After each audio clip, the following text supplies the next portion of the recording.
Barak Yahweh, Barak Yahweh Shah, Yahweh Bahashim, Yahweh Shah, Bahashim, Barak Kadash. All praises, honor, glory, love, respect, faith, and power, and trust, and all credit to my Heavenly Father Yahweh and my Heavenly Big Brother Yahweh Shah. Thank you so much for what you've done, what you're doing, and what you're going to do.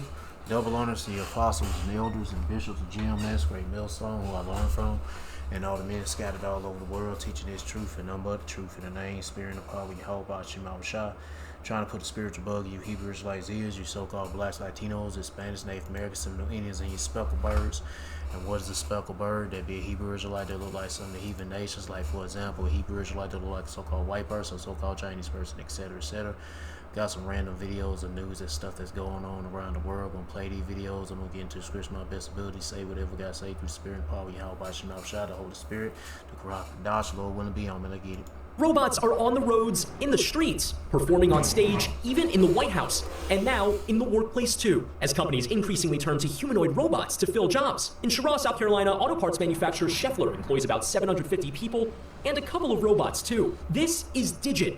5'7", 205 pounds. It's made by Agility Robotics, where current Kokar works. Why design it like a human? I think one of the reasons is it's easier for a robot to fit into a human workspace, so that the workspace... So then they can replace the human out of that workspace with a humanoid robot.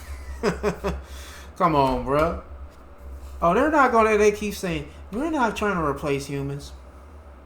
At least say you should get an evangelist for we're not ignorant of his devices. Yeah, man, whatever. Need not be modified. Digit's commute just a few steps from its... That nigga ain't really humanoid. That nigga got cricket legs. But either way, he's still gonna replace your ass. Charging pad to a stack of metal baskets, each one carrying 25 pounds worth of auto parts from a stamping press. It's squat... Now, wait a minute. At first, this thing was known to be at what is it, Amazon? Now it's at an auto parts warehouse, dealing with parts and such. Yeah. Down, pinches the edges of the basket, walks a few feet away, and places the basket onto a conveyor belt to be fed into a huge washing machine to clean the parts. So Digit over here has arms and hands and legs just like us, but its eyes are not quite on the top of its head. It actually has a LiDAR sensor in its neck and a camera on its chest to figure Yeah, the lights just make it look like you got a face so you can look friendly. out how high to elevate it when it puts it onto the conveyor belt. Dave Kerr, Scheffler's president of Humanoid Robotics, says all of this used to be done by a human. And so what happened to that person that used to... Yeah, what happened to that guy? He got tired. He took a vacation, and they said, okay, enough vacation. You're going to take a longer vacation. You're fired. Yeah. To be doing that job. That particular person was reskilled, so reskilled to... Oh, yeah, he been reskilled. Yeah, he been reskilled for the unemployment office. we would call it upskilling to a more favorable job or a Yeah, the goddamn unemployment office. Fuck that shit. higher tech job. Scheffler's plan is to use robots They like fired that nigga. Digit across its 100 plants in monotonous, repetitive, often physical jobs. So we expect our employment to remain quite the same, and we will move folks up, the humans up, and we will bring in and backfill them with these humanoid. Yeah, whatever. We heard that, and look, they've been totally replaced. Bots. In the workplace, that will mean If it displacement, ain't bots, it's just straight up AI. not necessarily replacement, says Indeed economist Laura Ulrich. There's no doubt that the lowest level of tasks that robots will be able to do first will displace some lower skilled, lower wage workers, and hopefully companies will upskill those workers or reskill them so that they can remain employed in the company. The bigger threat to jobs right now may be in desk jobs, where the sweeping adoption is happening for tools like ChatGPT or Claude in corporate America. A Deloitte report this year said nearly 3 in 4 companies say they plan on implementing autonomous AI agents within 2 years. Robots as part of our daily lives, long part of pop culture. And I love you people too. And also sci-fi dystopia. Why do you give them faces? But now some analysts say the world really should brace for a world full of humanoid robots. UBS estimates more than 2 million humanoids will live among us by 2035, with that number And another thing too, what Elon Musk said, was it some years back? He said the only way you're gonna have to, in order to be one with AI and robots, you gotta be adapt. You gotta be one of it by getting that chip implant, the mark of the beast.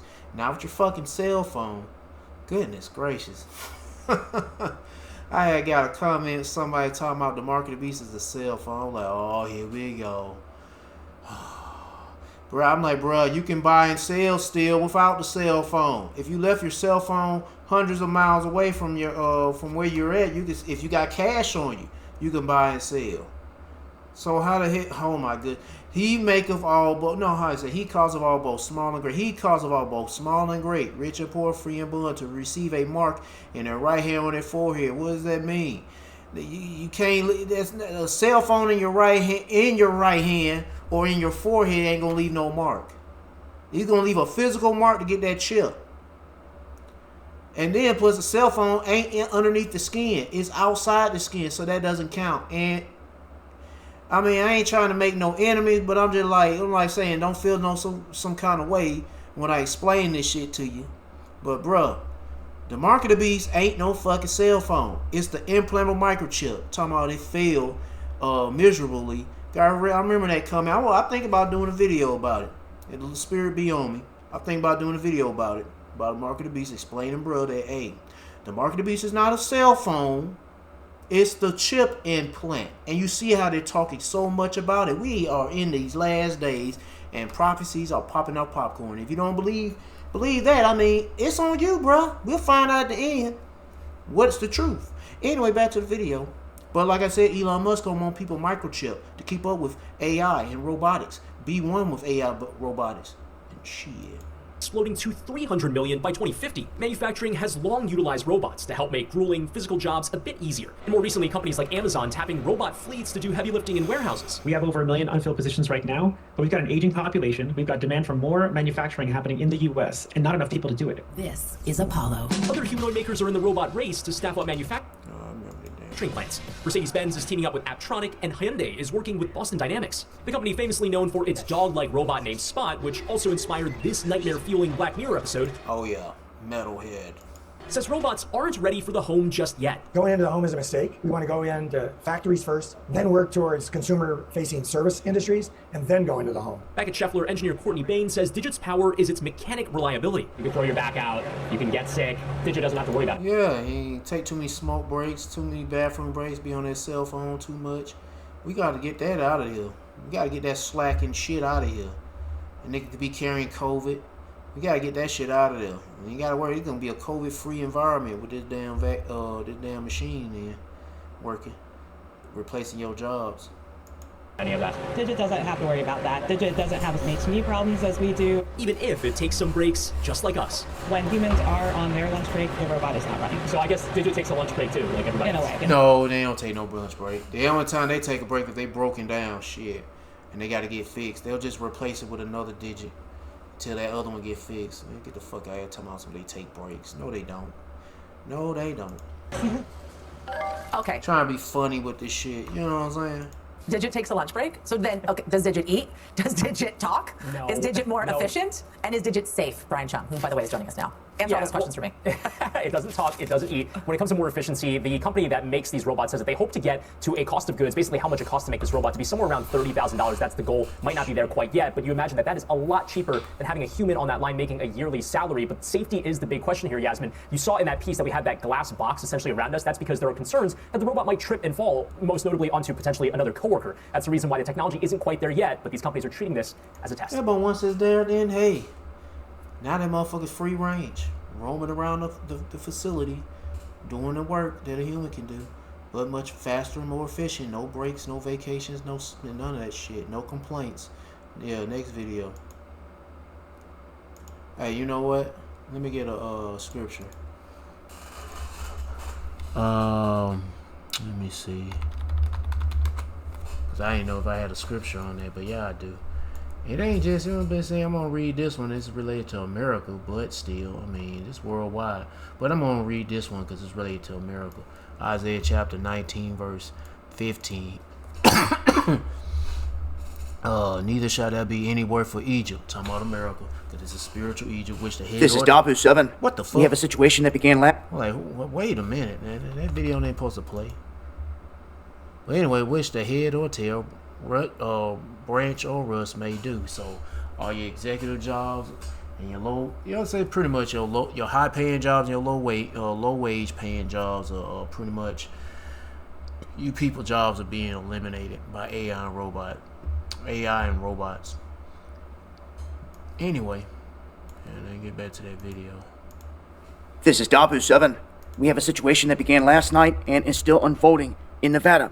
At the end of the show, we had reports that a big quake, magnitude 5.7, had struck in Nevada, and that many people in Reno and even in Northern California were feeling this. The epicenter was near Silver Lake. This lies in the Basin and Range province. This is a vast region across much of the western U.S. Now, in this area, you can see the image on the left, the ground is getting ripped apart. You can see in the image in the middle that the Walmart near Fallon had everything knocked off the shelves. No one hurt significantly in this, but the swarm continues, as you can see on the right, with over 100 earthquakes striking in this area, which is not normal. I watch quakes every day. In some of the areas that see more activity, you'll see swarming. This spot, although it's set up to have quake activity, it doesn't see a lot of it.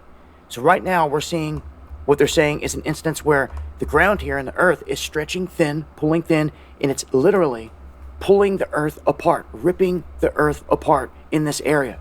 This is going to be something to watch because they say that this can continue for days and weeks ahead, and that the more magnitude that hits in these areas, the more stress, the more things could crack, break, stretch, pull apart, and cause problems. For anyone traveling up and down these roads or planning on doing so, you're going to want to take this into consideration. If you guys live near here, have any details, let me know. If you felt the earthquake, either way it goes, let me know in the comments below, and join me for updates on the live show going.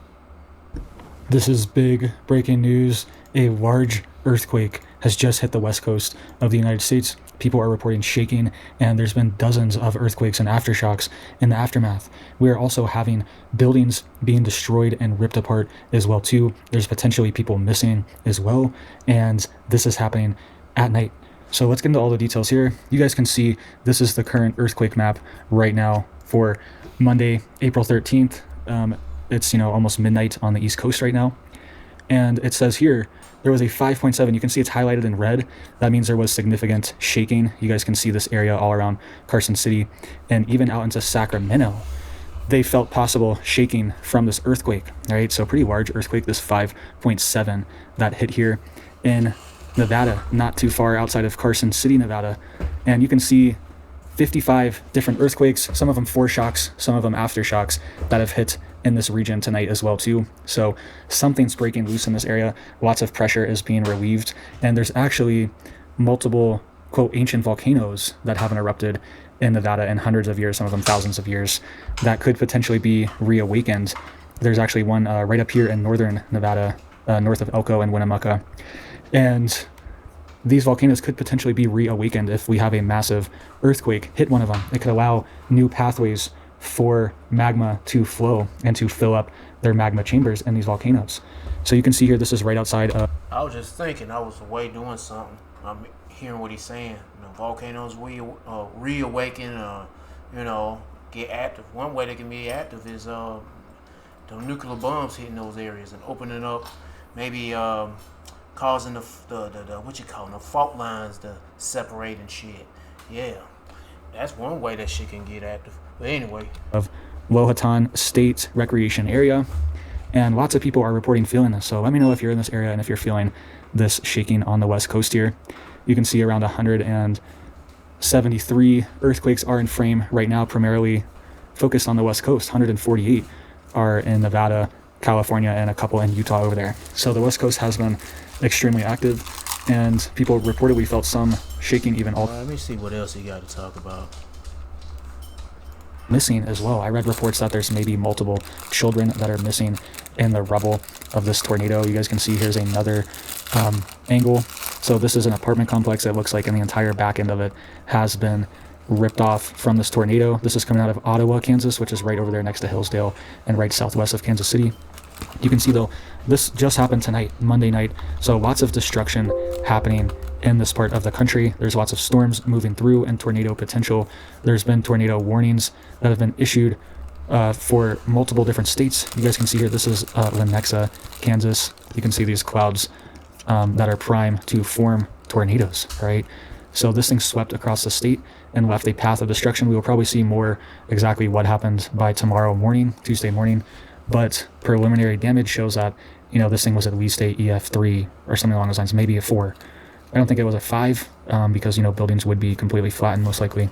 But I think it was at least a 3, just from my guess. I'm not an expert on tornado rating, but that's my guess, at least from the damage that I'm seeing here. You guys can see from the National Weather Service, they've been issuing continuous tornado warnings. Dozens of them have been issued tonight. It says tornado warning continues for Fillmore County, Minnesota, in Houston County, Minnesota until 10:15 p.m. Central Daylight Time. All right, so they're warning of hail and tornadoes all through the night. Sorry, they're saying that. All right, let me stop right there. But yeah, Yahweh Shalom Shabbat in Babylon.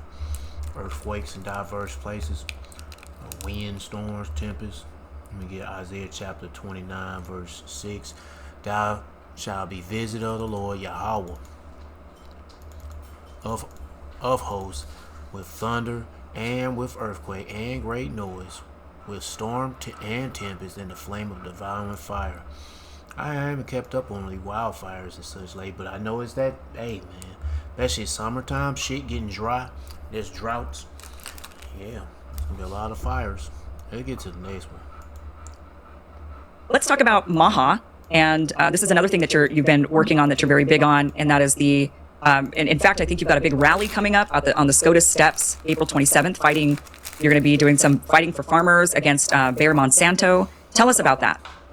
Yeah, so right now, Bayer Monsanto has spent $9.125 million in the last year lobbying the executive and members of Congress to grant immunity to pesticide companies. Now, to understand, Bayer Monsanto has already settled nearly $10 billion in claims from farmers and children in America that have gotten non-Hodgkin's lymphoma or leukemia from using Roundup. Okay. And right now, if you look at the breadbasket of America, if you look at Iowa and Nebraska, and you look at a map of farmland and you overlay it with the map of the highest concentration of cancer in the United States, they're identical. It is not a coincidence. Okay. And Bayer Monsanto has settled nearly $10 billion, and they have tens of billions of dollars of cases coming right now down the pipe. And so they've spent $10 million this year, $10 million the year before, and they have planted 19 officials into the Trump administration, starting with Susie Wiles at the very, very top, his chief of staff, who just before she went to work for him, just after being the campaign manager for Benjamin Netanyahu in 2020, went to work for Ballard Partners, and her largest client was Bayer Monsanto as a senior lobbyist. Okay, she's now his chief of staff, and over again over the last year, we have seen constant efforts to get through pesticide immunity at the state and federal level, and it keeps cropping up no matter how much we beat it down. So this bitch get a pass. These motherfuckers get a pass for poisoning people. Damn. I mean, shit. We gotta get the fuck out of here, bro. These niggas. Citizens, they bring it back. We saw it in the Senate Appropriations Bill. We saw it in the House Appropriations Bill. Why does pesticide immunity belong in the bill to fund our government? It doesn't. It has no. See, man, I forgot was another immunity they had. I forgot what was that about. I don't know if it was about. I can't remember what was that other video of Kim Iverson there talking about immunity for something. Let me see. Baby form. Was it Epstein confession? We already knew that whore was fucking tied in with him. I mean, goddamn. They had to let her ass come on out there. They trying to make it seem like this shit is genuinely like, man, they have handlers watching over her ass, man. Oh yeah, was it this one? I think it was this shit. About, oh yeah, they can take your retirement money. They got immunity to take your money, your retirement funds and shit. Heck yeah, they gonna rob you and poison your ass. It's the American way. Shit. Place there. And now, after we defeated it both of those times, they just snuck it back into the Farm Bill. That's supposed to support farmers. Okay? And in that Farm Bill, they put in immunity to make it so farmers can't sue if they die because Bayer Monsanto gave them a product they were forced to use by government mandate to qualify for subsidies, and that they're going to have immunity. Simultaneously, they're pushing immunity through in many states. Last week, Kentucky had an immunity bill get through, and the governor vetoed it, and then the Republican supermajority ruled and overrode the veto and ruled against their farmers and granted immunity to Bayer Monsanto at the state level. So right now, North Dakota, Georgia, and Kentucky have now codified immunity at the state court level so that their farmers cannot seek recompense when they are killed doing the job to feed the nation, right? And so what we find ourselves doing right now is beating back these initiatives, and we're working hard. And at the same time, the Trump administration and Pam Bondi, when she was still AG, also a Ballard Partners lobbyist that represented Bayer Monsanto, by the way, with Susie Wiles. That's where Pam Bondi worked. She sent over an amicus brief to a case that Bayer brought, saying that the U.S. government agrees that they should have immunity at the Supreme Court. And so on April 27th, there's going to be a massive rally, dozens of speakers on the Supreme Court steps, where we are fighting to make everybody know just how loud we need to be to stop pesticide companies from hurting our children. Whatever, protests ain't gonna do jack shit. Man. That's what we got to pray to Yahweh Shem outside to end this place. End this place. This place sucks, man. Micah chapter 2, verse 10. Arise ye and depart, for this is not your rest, because it is polluted. It shall destroy you, even with a sword of destruction, place destroy you spiritually, mentally, and physically. Man, this double go. Oh my goodness. Esau's the true nigger. Man, he don't give a fuck about his own people, man. He willing to poison his own people just to make $1. That nigga don't give a fuck. Let me get some. What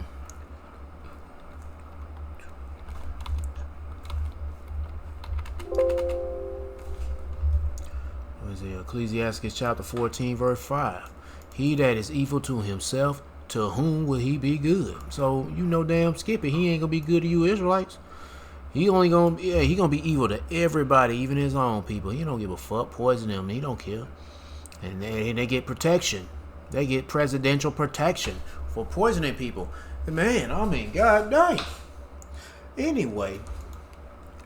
Is there a kind of silver lining in this, in that it's awful that it's been a shock, and it's going to be a lot of hardship and maybe catastrophic problems to make us change, but at least it is making us change finally. I mean, it's a bit like, in a broader sense, sometimes you can't help thinking it's going to take a disaster, a global disaster, to really rein in fossil fuel use. Well, I think, as you say, this does give us the push that we need to do the things that we've been looking at for a very long time. And when you think about the food system, it's often overlooked, actually, by governments. And now is the time, I'm afraid, things are really going to get quite difficult. And not just with this crisis in Iran, but also with the climate crisis and the nature crisis. And we're just going to have to move on these things. Yeah, I think what we're going to realise is we effectively eat fossil fuels. And that's a very bad idea, and we're going to find out exactly how bad it is. So, straight from the horse's mouth, we hear that this energy crisis is becoming a food crisis, but that's actually a great thing, because it's going to allow us to shove through some of the agenda that we've wanted to for a very long time.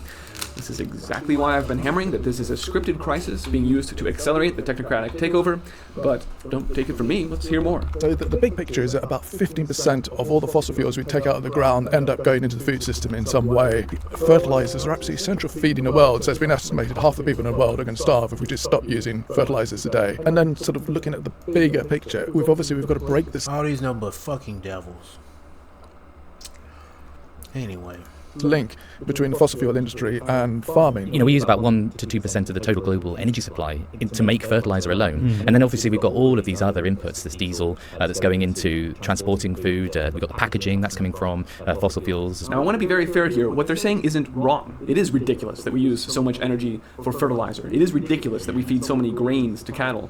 But I agree with that diagnosis, not with their prescription. In my view, if people were educated about regenerative practices and eliminating the need for external inputs altogether, they would grow healthier food more resiliently. You wouldn't have these dependencies on external. If you allow people to have their own, cattle and such, not everybody can have their own cows and farm land, but there'll be more people that'll have it. Yeah. And have like a community farm, a neighborhood farm with cattle. Yeah. But anyway, that's down now. Not in this world where the wicked rule. Shit.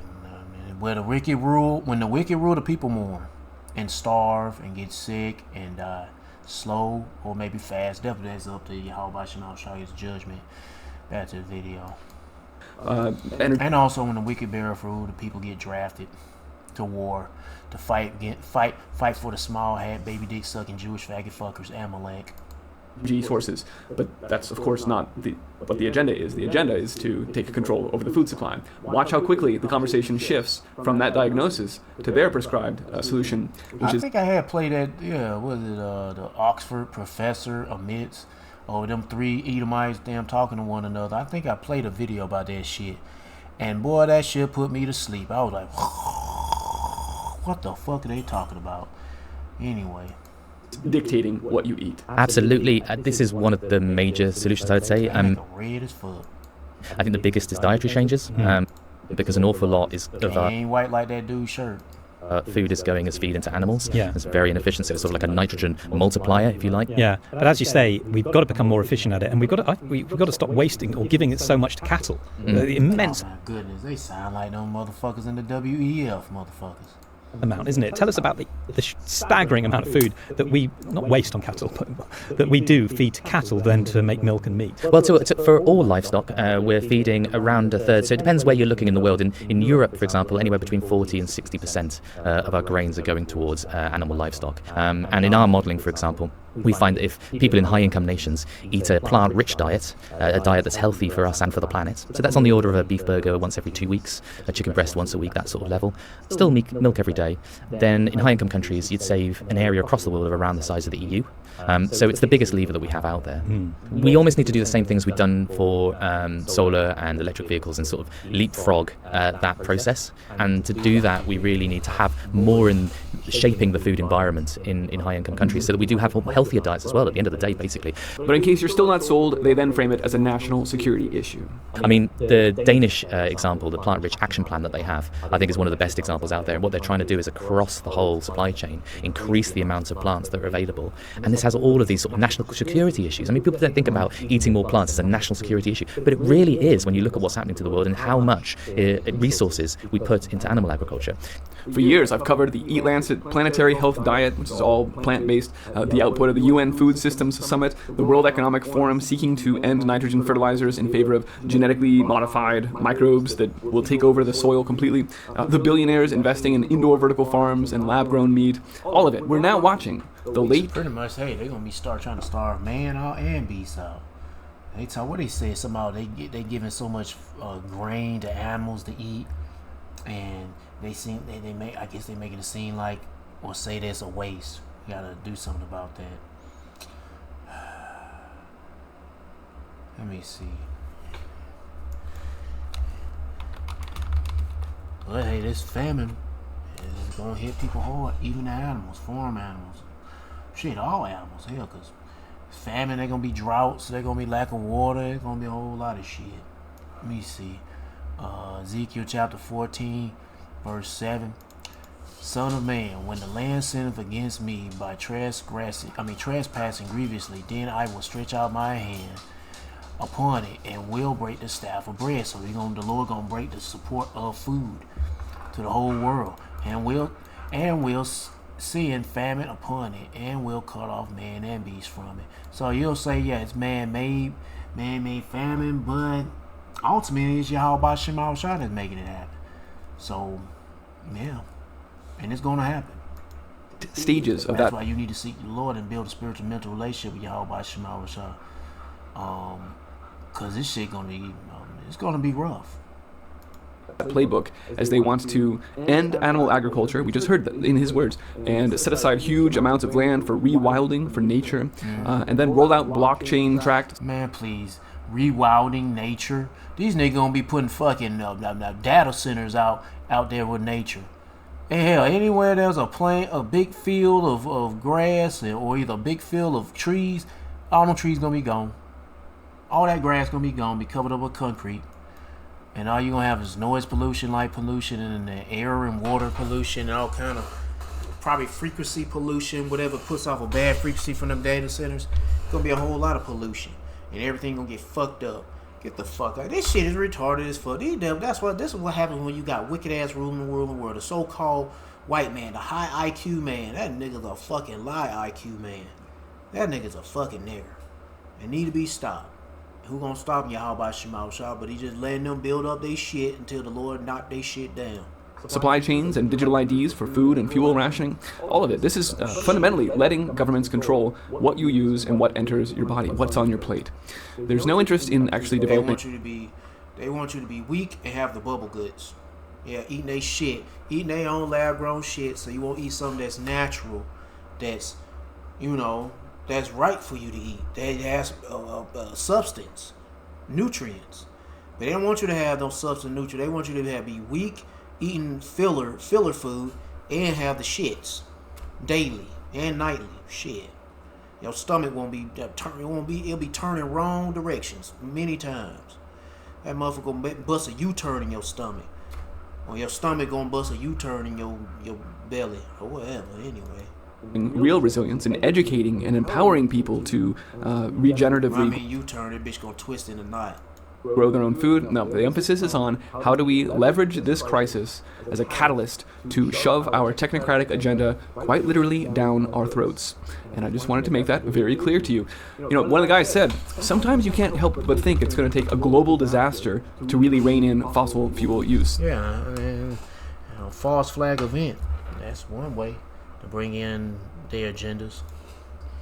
But I think actually the real silver lining to this crisis is that we get to choose how we respond to it. So let this be then the wake-up call for you and your community to build real food resilience, to grow regenerative... Alright, anyway, it's going to be hard doing that and Jacob Trouble going down and shit. And then you building up a community. How you going to build a community where Esau going to want to control all that shit? He wants you to register your garden. And oh, they'll get the microchip implant. Not the cell phone, but the microchip implant. The implantable microchip, the mark of the beast. Not your fucking cell phone. Anyway. What started as an energy shock is spiraling into the global food system. Fuel prices usually correct following diplomatic developments around Iran, but fertilizer markets continue to remain under stress. The big question, are we heading toward the next food inflation cycle? Take a look at this report for more. Fuel prices have been volatile, reacting swiftly to the Iran ceasefire. Prices dropped over 15% after spiking nearly 50% during the conflict. But fertilizer markets are telling a very different story. Prices remain elevated, up more than 85%, signaling deeper supply disruptions that a ceasefire alone cannot fix. The reason lies in the supply chain. Fertilizers are heavily dependent on natural gas, and nearly 20% of the global LNG flows through the Strait of Hormuz. The region also accounts for a significant share of ammonia, urea, and sulfur exports. So if energy prices may stabilize, eventually, if flows return, fertilizer costs could remain sticky. Analysts have been flagging looming price rise across supply chains ever since the conflict began. It's probably the most significant crisis since the Arab oil embargo in the 70s. And every day it continues, it's actually beginning to look even more dramatic. So unless this kind of stops somehow miraculously in the next few days, we're going to see a very big jump in prices in every single material around the world, from energy to food, because actually farmers depend on fertilizers, and there's a lot of fertilizers that are being produced in the region. There's a lot of scarcity which is coming our way. This divergence is now forcing farmers into difficult, time-sensitive decisions. With input costs surging, many are weighing whether to cut fertilizer use, switch to less intensive crops, or delay planting altogether. Early estimates suggest crop yields could fall between 10 and 15%, especially in Asia, where the rice planting season is about to begin. At the same time, disruptions in LNG supply are already impacting fertilizer production in countries like India and Indonesia, which rely on West Asia for almost 30% of its needs. The result is a cascading effect from higher input costs to lower output, raising the risk of tighter food supplies in the coming months. The impact is now spreading beyond farms to global food security. The UN's World Food Program warns that food insecurity in Asia Pacific could rise by 24%, with countries like Myanmar facing acute stress. Globally, food prices... Nitrogen. What is this? Go. I had to walk downstairs to get my dog a treat, man. She goddamn fiending for a damn treat. So I didn't even watch this whole video. We're gonna go off this damn. Yeah, they need this shit so to keep food what did you call it? Keep the food preserved and shit. Are expected to increase, with early estimates pointing to a especially long traveling overseas or whatever. 0.6% rise at the retail level by June. There are also broader risks. Major producers may restrict exports. Oh no! That nitrogen, that's for fertilizer. I'm tripping. Protect domestic supply. Well, either way, I mean, all this shit gonna go up. Amplifying shortages for import-dependent nations. Despite ongoing negotiations, industries are bracing for a long-term supply stress. And you know what's so funny is that people will say, "Oh, it's all orchestrated, it's all planned out." Yeah, but it's gonna happen anyway. So what the fuck you gonna do about it? What you gonna do when the famine hits your ass? You know what I'm saying? What you gonna do? I'll tell you what you should be doing. If you're an Israelite, is seek Yahweh Shema Shah. That's your best bet. Your only opportunity. Shit. Pray to like heaven, the Lord have mercy on you, and get ready for it, cause man, it's about to be some shit. Hold on one second. I wash my hands. What you looking at? I ain't got nothing. I ain't got that. You already got yours. You already got yours.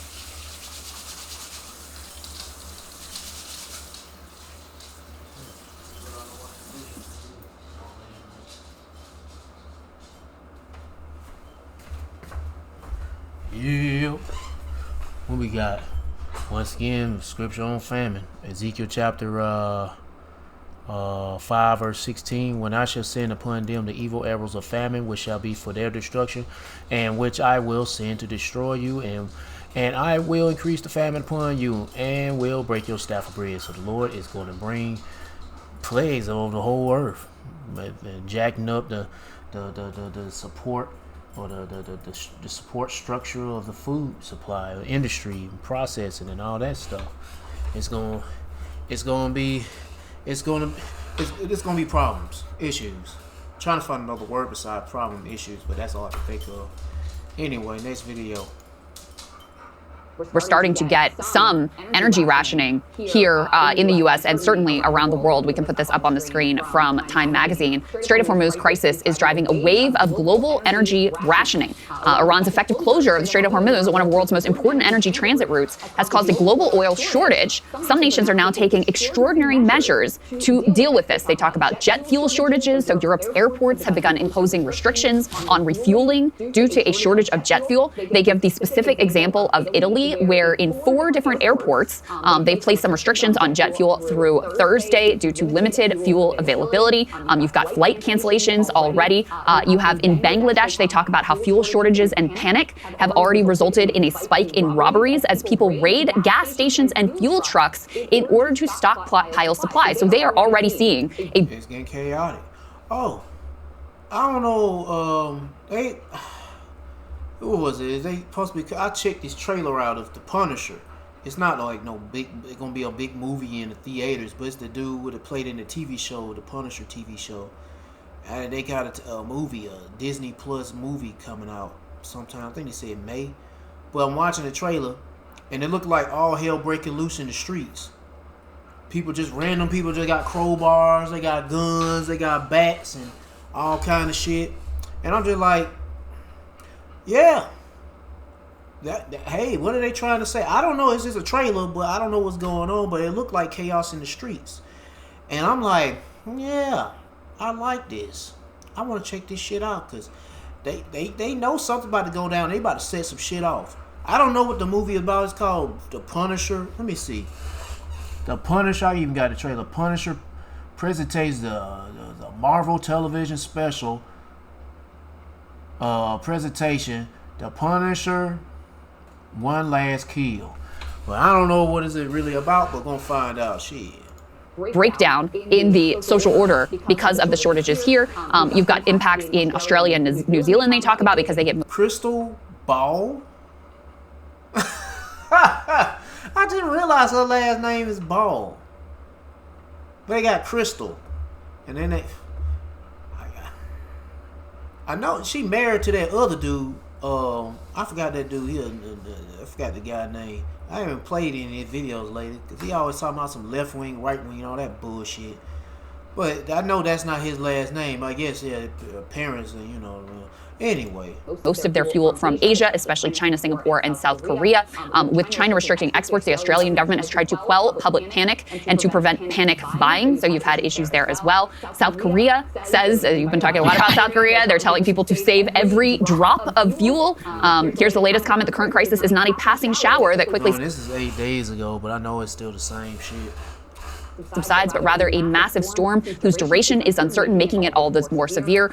In Southeast Asia, you're having mandatory work from home. Philippine government has called on workers to carpool. Some government offices have switched to a 4-day work week to conserve driving fuel. And similarly in Thailand, Vietnam, and Indonesia, they are encouraging remote work for civil servants. Vietnam's trade ministry called on businesses to, quote, encourage work from home when possible to reduce the need for travel and transportation. So things are also, like in Asia, we're going to talk about censorship. They're already there. One of the front page stories in Korea today, which I was reading before coming into work is how a YouTuber over there was spreading, quote, fake news about oil. The government is charging him. So, like, they're in such a panic. It's like, remember that movie that everyone watching COVID? What was it? Contagion? I think that's what it was, where the guy spread fake news or whatever to try and make some supplement money. Well, in Korea, people are spreading panic, so-called fake news, over oil and energy rationing, but the government is literally cracking down. Remember, they don't have free speech, right? They're just going to come in and they're going to arrest you. Well, that is a signal of how dire things are and how worried they are about their own society. Italy, I mean, BP Italia just announces out of the blue, hey, we don't have jet fuel. We have to cancel a couple of these. The forward-facing contracts that they're looking at are $195 per barrel.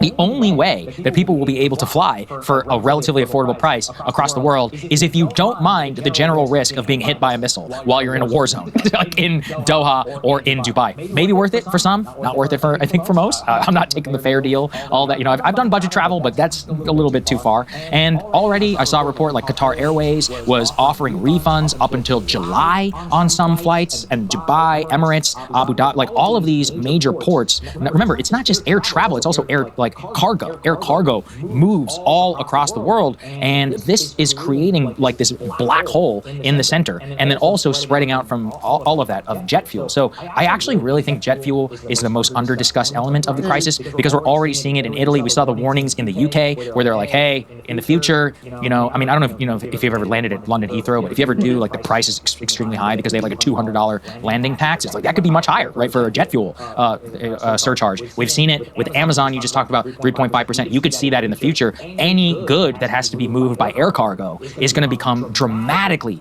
more expensive, like radical in terms of, and remember, that's stuff like stupid stuff like MacBooks. When I ordered this MacBook, it flew here from Vietnam in 2 days. Well, maybe in the future, Apple is like, hey, no more new shipping or free shipping. You're like, you're going to have to pay $200-$300. Like that type of stuff is going to manifest, I think, very quickly, and then it will ripple through the economy. Like that is where you get into recession territory. Yeah, and there have been some reports in the U.S. of Nigga, ain't no recession. That's a depression, nigga. And that's your bitch collapsing. Anyway, I ain't gonna play no more. If you want to watch the rest of it, they go to title and they go to channel. You know, shit gonna get more expensive. And I mean, man-made or not, I don't give a fuck how you say it. Hell, it's gonna happen regardless anyway. So it's best for you to do is seek Yahweh Shema Shah, repent, and build a spiritual mental relationship with Yahweh Shema Shah. Now, shit. And we had a lot of open. Whoa, what's that? It's gumbo. And this time, your ass shouldn't be eating. You end up eating them goddamn little shit eaters. Little got parasites in them.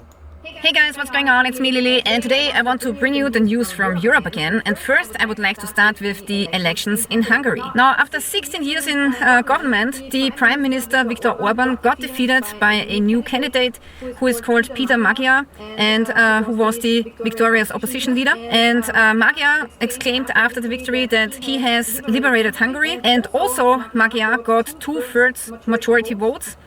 Which will make it very easy for him to change things, how the country is running. And after the victory was published in the news, the EU Commission President Ursula von der Leyen has said that Hungary has chosen Europe. So now all of these pro-European Union politicians were celebrating. So yeah, that's what's going on in Hungary. So now the big question is, will the friendship pipeline, which goes from Ukraine to Hungary, be repaired? Supposedly it's been damaged by Russian attacks, but there are some critics who say it was not really damaged, it was just turned off for political purposes. So very soon we will find out. You blame it on Russia, right? If there will be oil coming through this pipeline again. Also, we got some news from Italy where another pipeline got sabotaged. Here you can see a power pylon which is leaning towards the side, and apparently it was knocked down deliberately. So they are saying in Italian television that this attack was professionally organized, and this power pylon was supplying the Transalpine. Could have been Amalek. Amalek has something to do with it. Pipeline with electricity. Images of the attack on the power supply to the Transalpine pipeline, which supplies southern Germany with crude oil, leave no doubt. The power pylon was deliberately destroyed. Italian television is not ruling out foreign intelligence services as the perpetrators, because it was so professionally done. So here you can see some pictures. Here they are showing some photos, and they're saying that it looks like as if the perpetrators have used a plasma cutter. A cutting torch. And yeah, they used like a plasma cutter or some shit. That shit was, yeah, that shit was cut with some kind of, yeah. Also, the attackers knew that this power pylon was supporting the oil pipeline. So this goes over mountains, over the Austrian Alps, Italian Alps, and of course you need some pumps, so you get the oil up to the mountain, right? And I believe that the electricity is used for those pumps. So apparently the perpetrators knew exactly what they were doing and how to disable the oil pipeline. The attack took place here because the pumping stations are guarded by the military day and night. The perpetrators left nothing to chance. They knew that the flow from the Middle East would be interrupted and that this would create an emergency for Germany, Austria and even the Czech Republic. Here there's another photo of the power pylon laying to the side. They believe it was a targeted action by organized professionals. The fear is that this is a large-scale international attack and this could be only the first act. It's a very important pipeline for everybody here. If you want to support my channel, the best way to have totally in the description below. Then some ships went through, but now it's blocked again, so we don't get a lot of oil from this region. And now, slowly, all of this has consequences for Germany. In this article, they are saying that Germany is on life support. Germany's risky kerosene trap. Lufthansa is preparing for the worst. Due to the kerosene shortages, 40 jets could be grounded, and that makes, of course, ticket prices very expensive. Also, we got new economic forecasts for Austria and Europe. One top economist is believing that we will soon have new price hikes when it comes to oil prices, gas prices. He was recommending to fill up your car today. The economy has become significantly more volatile. Everyone is saving money, working longer hours. Ultimately, everyone has to contribute to saving money. Also, housing costs are exploding in Austria. And most people, they will not have a chance to build anything anymore. Rent prices are exploding, housing is becoming too expensive. Even the middle class is struggling to make ends meet. The tax burden is crushing, leaving nothing behind after taxes. German farmers warn of rising food prices. Exploding costs for diesel and fertilizer as a result of the Iran war are putting farmers under strain. Also, there's a YouTuber, a German YouTuber. He is a comedian. You probably already know him. He's called Radical Living. And he has made a video about why he is leaving Germany. And in this video, he describes how everybody who is working is getting ripped off with taxes, and he also complained that if you work nothing, you can make a really good living from the state with social welfare, and he just doesn't want to have this anymore, so he is leaving the country, and from now on he will pay his taxes somewhere else. So it's a really good video. If you don't know him yet, check him out. His name is Radical Living. He also cited some newspaper articles like this one here, where he describes that most young people, they don't dream about owning anything anymore because they simply cannot afford it. So here it's saying we have completely given up on our dream of owning a house, and that's the reality of a lot of young Germans. High costs, little new construction, very many Germans can no longer afford their own home. So yeah, really bad situation for Germany. The same way in America. Also, we got some warmongering going on in London this time. Some general is saying we have to get ready for large-scale conflicts. So for war they always have money, but they don't have money for... Yeah, they have money for war, but they don't have money for the citizens. The normal folks, right? Also, North Sea crude oil is more expensive than ever.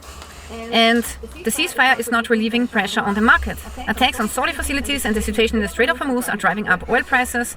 Refineries are securing shipments at record prices. European airports warn of systematic kerosene shortages. After almost 6 weeks of war, remaining stocks appear to be nearly depleted. There's a high risk of systemic kerosene shortage if shipping traffic in the Strait of Hormuz is not resumed in a stable and significant manner within 3 weeks. Also, there are fuel protests rising in Ireland. Protesters have blocked access to a major refinery and fuel depots. Farmers, lorry drivers and agricultural contractors began a series of demonstrations. Protesters have blocked access to major oil refineries. Because of this, more than 100 petrol stations have run out of fuel. Also, what is happening now in Austria, which is really concerning, is that the gold price is so high, so now thieves, they break into cemeteries and they steal the jaw of corpses. 12 heists already. Gold tooth thieves break open the jaws of corpses. These niggas stealing gold teeth, damn, out of the corpses. 7 districts already affected in Austria. Yeah, grave robbers, yeah, they're stealing gold. If somebody buried with this shit, they'll take that shit and go with the jury and such. This is happening in Austria in 2026. Also, these motherfuckers are desperate. And this ain't even in America. It has increased that shit ain't happening in America at all. Siphoning of trucks. And it ain't happening in America. It's happening somewhere. You see, these motherfuckers already feeling this shit. Yeah, these people are. I don't want to keep saying motherfucker, but these people are already feeling it. Yeah, wait till this shit. Hey, wait till you people in America start feeling it. Y'all gonna be doing the same shit, or even worse. They were already siphoning the gas or they were poking holes in people's gas tanks just to get fuel. Heck yeah. And they're gonna be going back doing that shit again. Don't let me catch somebody underneath my vehicle. Oh man, motherfucker, I'm on. You draining my fuel out of my damn gas tank. I'm gonna be draining the fuel out of you. I ain't gonna say what I will do, but I just say I'm gonna drain the fuel out of them. Shit. Drain the fluids out of their body. In the night, they empty out an entire truck, and there's a lot of gas in a truck. So that has been seen more often, especially in Germany. Also, a lot of chemical companies fear for their existence. They got everything at stake because of the Iran crisis. The chemical and pharmaceutical industry is not only Germany's third largest industrial sector, but also systemically important for many other sectors of the economy. Budget forecast for Austria doesn't look too good. The Iran war is wreaking havoc on the markets. Higher gas and oil prices are slowing the economic recovery. Also, there are changes when it comes to electric vehicles from Volkswagen in the US. They are saying that the German automaker Volkswagen is halting production of the ID.4. It's only electric car manufactured in the USA. The company cited the challenging market environment for electric vehicles in the US as the reason for the move. Also, food is too expensive. In Vienna, this woman was complaining that she only has one meal per day. Job loss. Indiana? Yeah, I think so. Cost and prices are skyrocketing. Struggle for daily survival. Katalin from Vienna has counted every penny to manage her everyday life despite job loss and rising prices. So this is the situation in Europe right now, and it doesn't look too good, like always. And it doesn't seem to get better, like always. I guess it's not Indiana, because she's just talking about situations in Europe. So yeah, crazy times. But hell, that's everywhere. It ain't just Europe, but that's all over the whole world. But these the players of the Lord. They playing the shit out of this play. Let me get the scripture. Boy. He laying the smack down on you people, bro. That's why you Israelites need to seek the Lord and pray like heaven, Lord, have mercy on you. The Lord say he gonna feed his people, feed his elect. Not only he ain't feeding a heathen, he ain't studying them niggas, but he gonna feed his people though. Where is it at? Oh my goodness. 2nd Ezra chapter 16 verse 37. Behold, the plagues draw nigh, and are not slack as when a woman with child in the 9th month bringeth forth her son, with 2 or 3 hours of her birth great pains compares her wounds, which pains when the child cometh forth they slack not a moment. Yep. Hey man, and this is gonna happen to these players. Gonna be hitting north, south, east, and west. And I just realized, like, damn, the grass is real dry. Shit, got a feeling that I don't know if it doesn't rain in the next week, cause I had to check the weather. Shit, the lawn service gonna be a little slow. It doesn't rain anytime soon. They say it's supposed to drop. But shit, looking like it's gonna be a dry ass April. And April supposed to be known for showers, April showers. And they always say, but there ain't no showers hardly in April. Shit. We had some rain. That was like last week. There was only 1 day of rain. Anyway, next video. There ain't much you can do about it. It's all up to y'all by Shema Shah. Here is Al Jazeera and Iranian state TV. Absolute humiliation for Washington. Iranian state TV confirms Trump was forced to accept a humiliating 10-point plan. The U.S. is withdrawing troops, paying reparations, and surrendering the Strait of Hormuz. Total strategic defeat for Trump. Let's listen to. Here's a report from Al Jazeera. Iranians burning US and Israeli flags. It may have been a show for state television, but there was an acknowledgement that a ceasefire has been reached. Iran has achieved a great victory and forced the criminal America to accept its 10-point plan, in which America fundamentally commits to non-aggression, Iran's continued control over the Strait of Hormuz, acceptance of enrichment, lifting all primary and secondary sanctions, paying compensation to Iran, withdrawal of American combat forces from the region, and cessation of war on all fronts. So, total strategic defeat for Trump. And everybody knew this was going to happen this way. Really, for Israel, since we have no interest in any of this. None. So Israel's not going to accept that. We're their crash dummy. They're going to crash this dummy. And there's the 10 points. Guarantee that Iran will not be attacked again. Permanent end to the war, not just ceasefire. End to the Israeli strikes in Lebanon. Lifting of all U.S. sanctions on Iran. End to all regional fighting against Iran's allies. Iran would reopen the Strait of Hormuz. Iran would impose $2 million per ship going through Hormuz. Iran would split the fees with Oman. Iran would establish rules for safe passage through the Hormuz, and Iran would use those fees for reconstruction instead of the United States giving them reparations. And so there you go. It's a total strategic defeat for Trump. Trump is now saying that he's ripped up those 10 points, and there's some new points from Iran. That is not what's happening. Flags, the Iranian flags of the world for burning stores are doing business off the chart. And you hearing, I got customers. I got some customers. Even there's a dude that lives across the street from my customer. Talking about something I'm all about. And he served in the military. He served in the military. He was like, I'm all about Iran. I'm rooting for Iran. Yeah, he's talking about he rooting for Iran. I'm just like, well, damn. Yeah, because he like, man, fuck this damn country. This place sucks. He even served for this shit. And look how he treats you. Yeah, they ain't showing ain't providing proper help for their servicemen. None of that shit. Hell no. Anyway. Is it like a Halloween store when it's like flag burning season? They always have plenty of flags from all over. Come see me in Salt Lake City, Las Vegas, Nevada. Oh, that was it.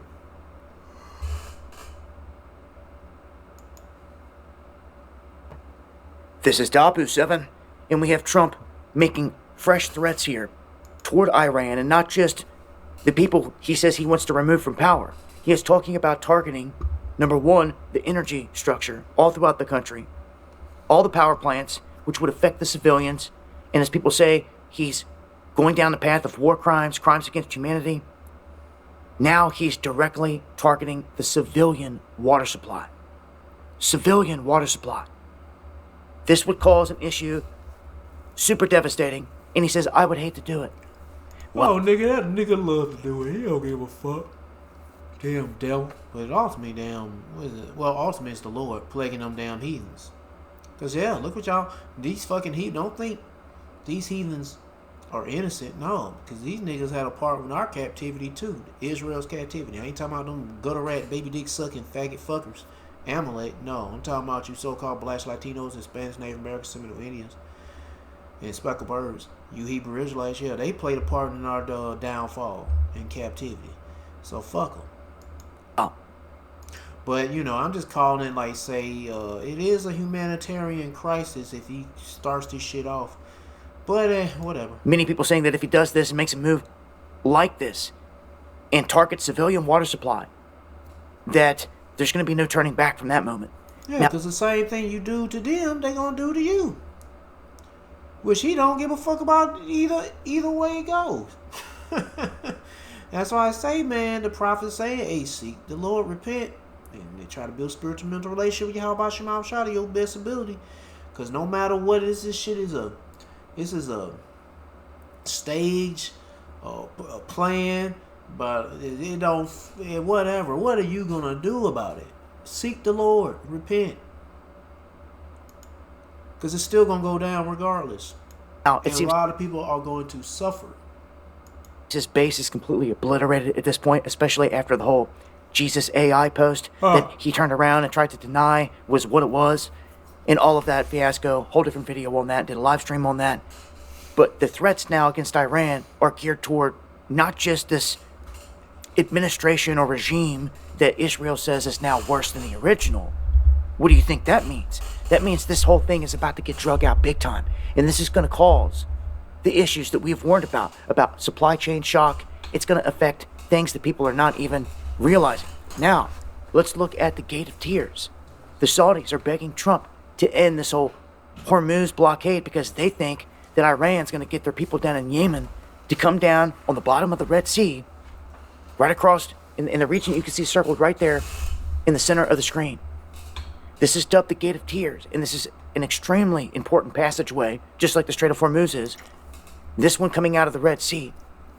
And 10% of all goods globally come through this passage. So if you've got both of them locked up, this is going to be extremely bad. We haven't even seen it at this level yet.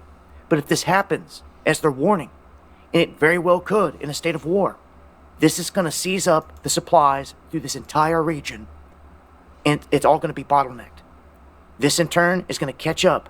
And then, as things go stagnant and things are missing from shelves and prices rise, even if this thing does get fixed and resolved, it's going to take time for all that to make its way across the ocean and into our country and to make up for all this. I'm telling you, this is part of their reset, their planned agenda here. And yeah, it's planned, but guess what? What you gonna do about it? It's going as planned as far as I can tell. The carrot on the stick continues. All this talk of peace is false, but it continues, and it will as the war and this economic crisis continues. Join me Friday. Yeah, what you gonna do?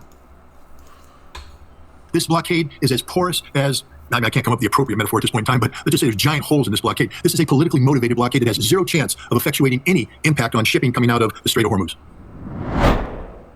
Donald Trump said he's going to close the Strait of Hormuz. Now, you remember the Strait of Hormuz was open, and then Donald Trump attacked Iran because Israel told him to. So even though everybody in his cabinet, except for Hegseth, said not to, even the head of the CIA, even Marco Rubio, J.D. Vance, they all told him he did it anyway. And so because he believed, I guess, Benjamin Netanyahu, or he's completely controlled, that would be as easy as what happened in Venezuela. He is completely controlled. Controlled by not a Jew. Bigger, baby dick sucking not a Jew. And he's ultimately, they're both controlled by Yahweh Shemal Rashad. Venezuela. Well, of course, that was wrong. And there's no way to win this war. It's a mountainous region. No way to win this war. And the United States has pretty much already lost this war. And that's why Trump is begging for a ceasefire, begging Russia. He took the sanctions off of Russian oil, took the sanctions off of Iranian oil, and now he's blocking the Strait of Hormuz. It's the most inconsistent thing. But anyway, yeah, it's retarded. It's like, just stop, nigga. But no, the Lord got a spirit on these niggas to keep fucking up America, fucking up the world. It's a plan, man, to bring out the chip implant. The RFID microchip implant, the mark of the beast, not a cell phone.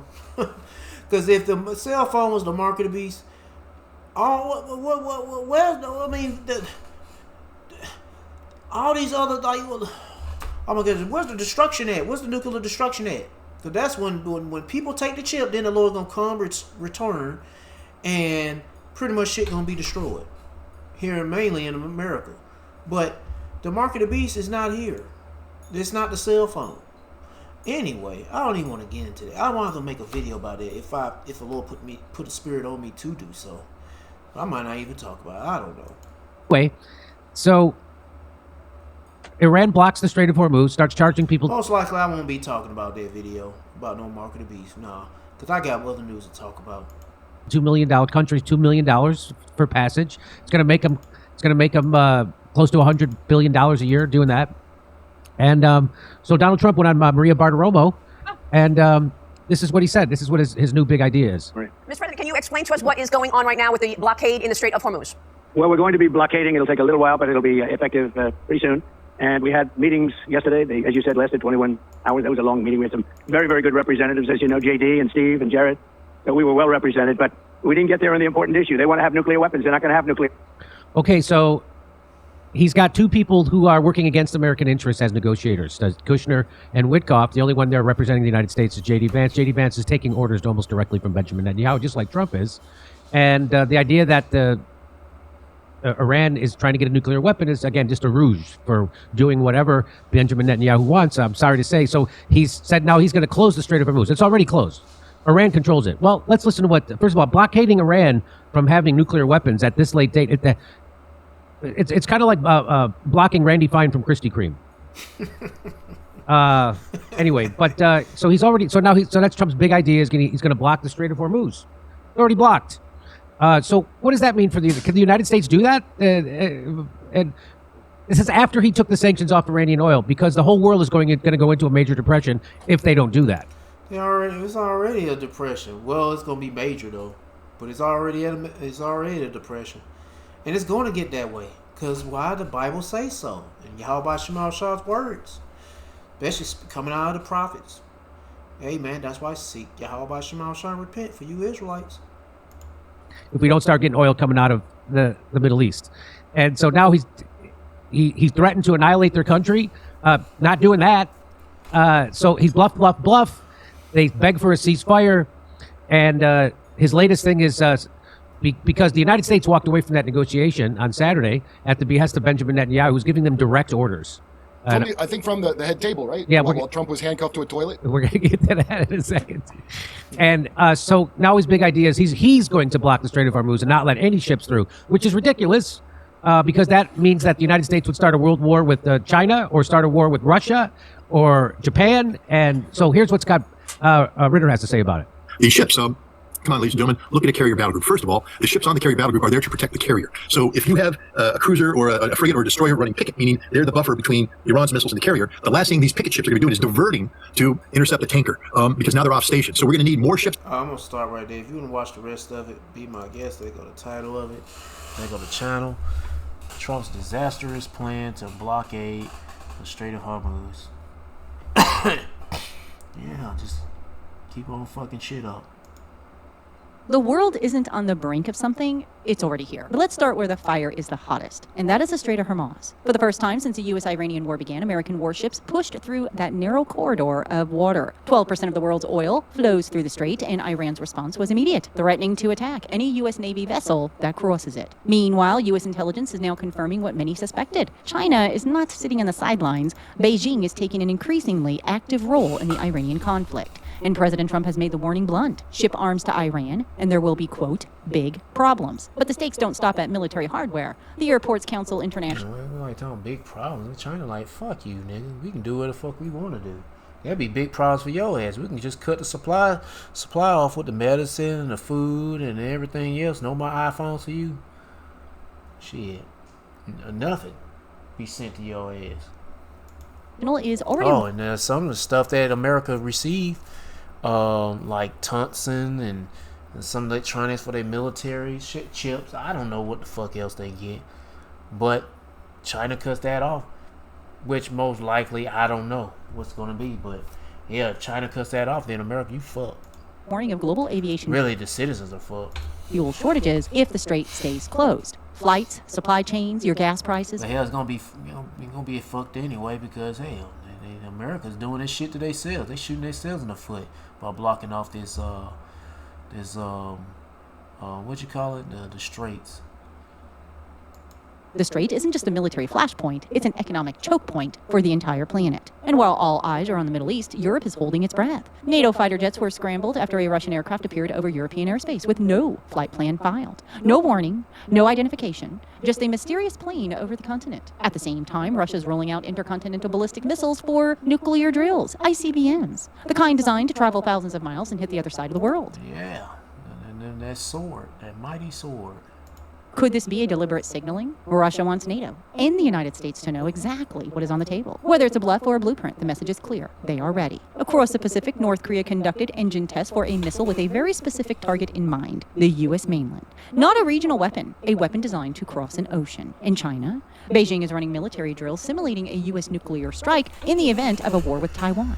They are not preparing for peace. They are rehearsing for the worst case. Meanwhile, a former U.S. vice president made headlines with a blunt statement. India will not be an American ally against China. As Washington tries to build a coalition in the Indo-Pacific, one of its key potential partners just signaled it's staying neutral. Now here's where things get personal. The U.S. is moving towards automatically registering eligible men for the military draft. No more opting in. This system would do it for you. Combined with America's deployment of the draft. Special forces and Navy assets towards Greenland. And you say men? No, also women too. And they do it. They're gonna draft up the ladies. Yeah.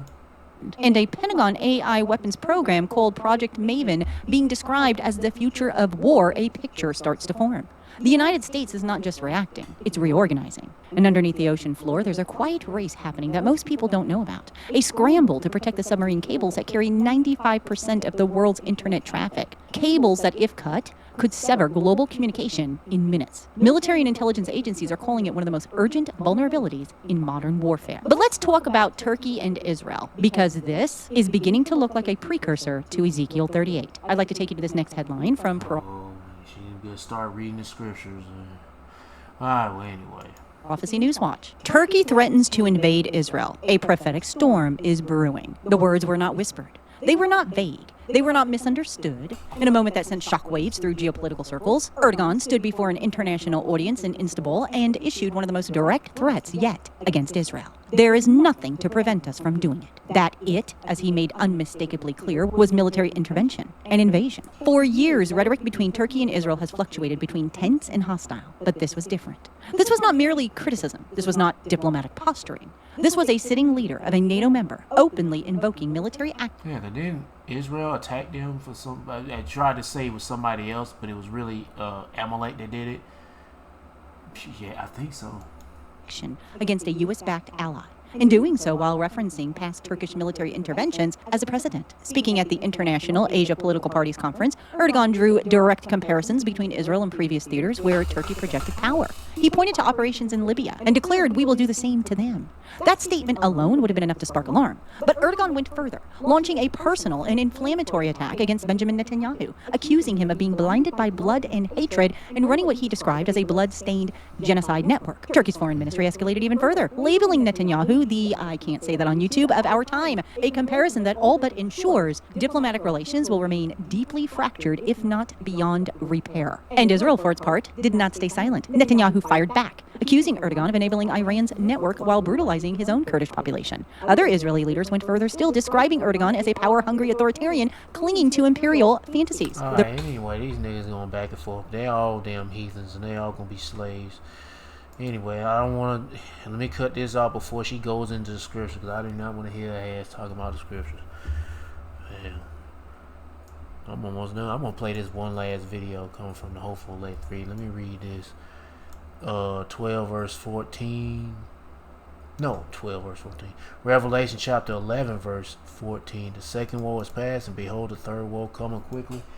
Hell, they talk about war. We at World War III. And the third woe gonna be involved destruction. It's gonna be nuclear destruction, and then that's gonna be when the World War III gets to the peak of ending, or whatever you want to call it. Then the Lord is gonna have these heathens launch these warheads and missiles and all that stuff.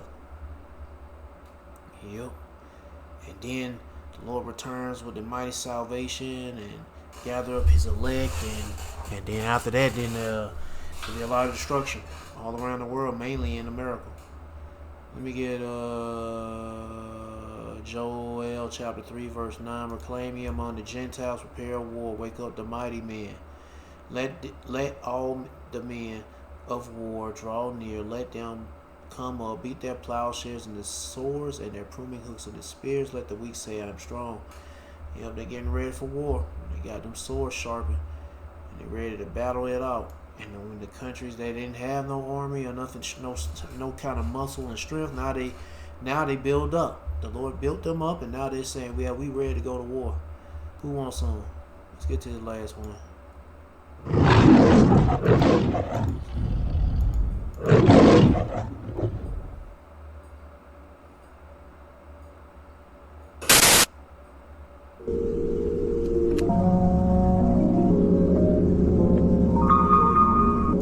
And I haven't ever watched this video, so I don't know what this is about. Revelation chapter 11. Revelation chapter 18 verse 7. How much she have glorified herself. So I'm guessing this is about America. And live deliciously so much. Well, of course it's about America. It says that right here about Babylon the Great. It says the most terrifying reality is coming to Babylon the Great. Yep. But how much she have glorified herself and lived deliciously, so much torment and sorrow give her. Yeah, it's gonna be a lot of pain and suffering in America. She said in her heart, mine. I said I'm gonna say whore. Well, queen. I was about to say whore for real. Because queen originally is spelled Quean, and it's supposed to mean promiscuous woman, a whore. But they took the A out and put an E in. Anyway, and I'm no widow, and shall see no sorrows, but you will.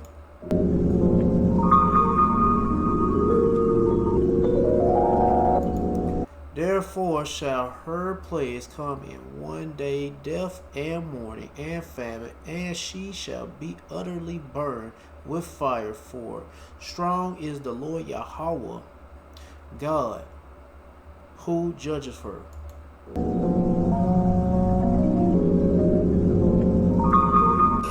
Sometimes as an American, I just be flat out feeling ungrateful and selfish and all the things. Like, just really taking a second to sit back and look at our reality here versus the reality of other people in other countries. There are genocides going on, mass rapes. People are starving, no electricity, no food. You can't walk outside without the fear of being either killed, kidnapped, or bombed. Like, and I'm driving on the highway complaining about something that ultimately can be fixed. Like, I don't know, like, and especially since I'm a very empathetic person, like, I really be sad. Like, my heart sometimes is so heavy just knowing that other human beings are going through these things. And side note, it doesn't make it better that, like, living in the United States, sometimes you really can't even talk to other people about what's going on in the world because they don't give a fuck. They make it seem as if, like, you're fear-mongering or, like, you know, like, why are you talking about this like I'm killing a mood or something? But, like, this is, like, real life. This is real life, and it very well could be us, but since it's not, people don't care or they don't want to talk about it. And like I said, they don't care. They don't want to hear all that stuff. But guess what? They gonna feel it when it comes. The same sorrows of people going through in these other countries is coming to America. That's why I tell you, the Lord set up prophets worldwide and also in America, telling you, especially you Israelites in America, that hey, the troubles are coming. Jacob's trouble is going down. Famine, pestilence, the crash of the economy, the chip implant, World War III, all that stuff. It's going down. And natural disasters, from man-made or natural shit, it's going down. But stay prayed up and pray like heaven, Lord, have mercy on you. it'd be sad. It'd be really sad. Yeah, that's it, man. That's all I got to say. But seek Yahweh Shema Shah by seeking his prophets and take heed what to say. Try to build a spiritual mental relationship with Yahweh Shema Shah by praying Yahweh Shema Shah, praising Yahweh Shema Shah, worshiping Yahweh Shema Shah, fearing Yahweh Shema Shah, and repenting to Yahweh Shema Shah. To all the men out there pushing this truth and nothing but the truth in the name, spirit, and the power of Yahweh Shema Shah. Keep on preach, keep on teach, keep your faith and your trust strong. Yahweh Shema Shah, stay humble. And for you few sisters out there taking heed, keep your faith and trust strong. Yahweh Shema Shah, stay humble, stay in order with your man. If you ain't got no man, stay in order. Yahweh Shema Shah. Peace and bless to the hopeful elect and all praises to Yahweh Bahashem, Yahweh Shah. Shalom.